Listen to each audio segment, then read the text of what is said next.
सुबह हमारे थाने में इंफॉर्मेशन आई थी जोगिंद्रनगर में कि एक वृद्ध व्यक्ति जो है जिसका नाम रिखी राम है, जो गांव नकेड़ का रहने वाला है, वो मृत अवस्था में जो है वो वहाँ पे अपने घर के आंगन में पड़ा हुआ है। जो इस सूचना पर जो था हमारे थाने के SHO साहब इंस्पेक्टर निर्मल सिंह अपनी टीम के साथ तुरंत मौका के लिए रवाना हो गए थे। मेरे को भी इन्होंने सूचित किया और मैं भी तुरंत जो था उसके बाद मौके पे आ गया था। हमने मामले की संगीनता को देखते हुए फोरेंसिक की टीम को भी मौके पे बुलाया। जो फोरेंसिक की टीम भी मौका पे आ गई थी। मौका पर जाकर हमने देखा कि ये जो रिखी राम हैं, जो 75 साल के बताए जा रहे हैं, तो इनकी लाश जो थी वो वहाँ आंगन में पड़ी हुई थी और काफ़ी खून भी वहाँ निकला हुआ था। हमने तुरंत जो था वो मौके की कार्रवाई फोरेंसिक की टीम के साथ मिलकर जो थी वो अमल में लाई और हमारे पास जो स्टेटमेंट आई, जो पहली स्टेटमेंट हमारे पास आई, वो जो मृतक थे उनके भतीजे बृजमोहन जी हैं, उन्होंने हमारे पास स्टेटमेंट दर्ज करवाई कि उनको पता चला कि इस तरह से इनकी जो लाश है वो बाहर पड़ी हुई है। तो इनको डाउट था क्योंकि जो मृतक था उसका बेटा वहाँ पे मौके पे आया तो उसके कपड़ों पे कुछ खून लगा हुआ था। तो इनको लगा कि हो सकता है कि ये जो मृत्यु है वो या इसकी हत्या जो है उसने करके रखी है। लेकिन देखिए, जब हम इन्वेस्टिगेट करने लगे इसको, स्पॉट पे जब हम थे, हमने स्थानीय लोगों से भी बातचीत की, हमने उनके बयान भी लिखे, हमने लोगों से दरियाफ्त भी की।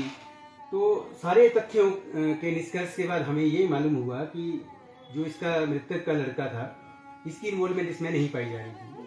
तो हम इसमें श्योर नहीं थे, लेकिन हमने और एंगल भी इसमें जो थे वो फाइंड आउट किए कि अगर इसकी डेथ हुई है तो इसके पीछे कोई ना कोई कारण होगा।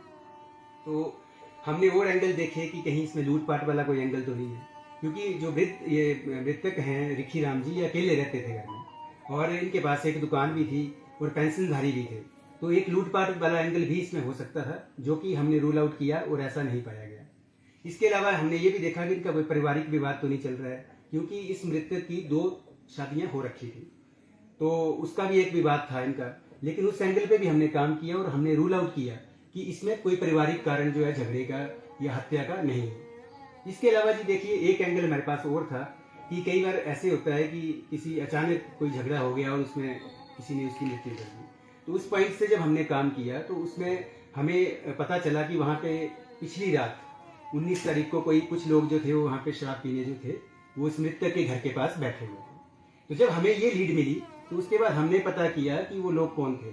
तो जो लोग थे हमने उनसे बारी बारी जो है वो गहन पूछताछ की, बार बार पूछताछ की और उसके बाद पूछताछ के दौरान जो था वो हमें पता चला कि इनका जो चौथा साथी था, जो इनके साथ शराब पीने बैठा हुआ था, वो वहां से घर से फरार चला हुआ है। तो उसके बाद हमने तुरंत प्रभाव से जो था वो अलग अलग टीमें कंस्टिट्यूट की।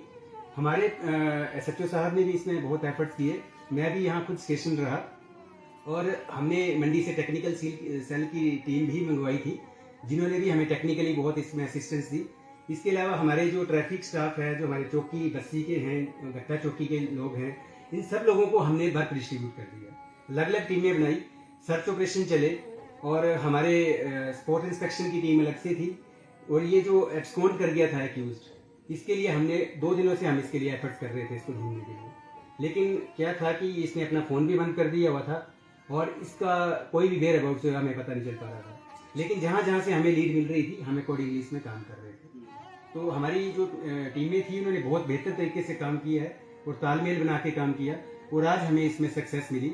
आज हमने इसको, जो ये एक्यूज्ड है, इसका नाम है अश्विनी, इसको छुन्ना भी बोलते हैं, अश्विनी कुमार, हाँ अश्विनी कुमार, इसका उर्फ छुन्ना, सन ऑफ भूरी सिंह, ये भी गांव नकेड़ का ही रहने वाला है। तो आज हमने इसको पकड़ने में जो है वो सफलता हासिल की है और अभी इसकी गिरफ्तारी अमल में लाई जाएगी पूछताछ करने के बाद। उम्र कितनी सर इसकी उम्र जो है 29 साल है, 29 ईयर्स जी।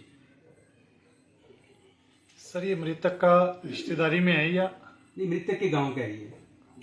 हाँ जी, कोई ऐसे भतीजा बता रहा है, ऐसा नहीं, वो ऐसे इनका दूर पार की रिश्तेदारी होगी, सगे में कोई रिश्तेदारी नहीं है। अच्छा, कारण कुछ क्लियर हो क्या? कारण देखिए ऐसा है कि इन्होंने, जो ये आरोपी है, इसने काफी मात्रा में शराब का सेवन किया हुआ था, तो काफी नशे में था ये। तो जब ये वहां पे उसकी दुकान पे गया रात को नशा करने के बाद, हो सकता है कि ये जैसे बोलता है कि मैं बीड़ी सिगरेट मांगने गया उसके पास, तो काफी समय हो चुका था रात का, तो उस वजह से मृतक के साथ इनका विवाद हो गया।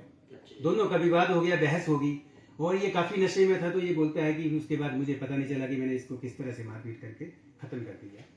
तो देखिए ये कोई इसमें अकेले अटैक करने वाला जी? हाँ जी, हाँ जी, अकेला ही था? नहीं, अकेला ही था। इसमें किसी और व्यक्ति की संलिप्तता अभी तक नहीं पाई जा रही है। और दूसरा क्या है कि इसमें मैं आपको जैसे बता रहा हूँ कि इनकी कोई पहले की कोई रंजिश जो थी वो ऐसे सामने नहीं आई है अभी तक कोई इस तरह से। ये मतलब जल्दी से एकदम से जो इनके बीच में विवाद हुआ है और बहसबाजी हुई है, उसके बाद ही इसने जो था वो नशे में होने के कारण जो था वो लकड़ी के डंडे से बार बार उसके सिर पर वार करके जो है उसको उसकी हत्या की है। तो ये केस जो है हमारा देखिए काफ़ी अच्छी तरह से सोल्व हो गया है, और इसमें हमारी पूरी टीम का बहुत योगदान रहा है। और स्पेशली हमारे जो पुलिस अधीक्षक हमारे महोदय मंडी से यहाँ भी आए थे, उनके दिशा निर्देशानुसार भी इसमें काम हुआ है, और उनकी जो भी गाइडलाइंस थी उसके अकॉर्डिंगली हमने आगे एक्ट किया। तो इसमें हमारे जो उच्च अधिकारी हैं उनका बहुत योगदान रहा है।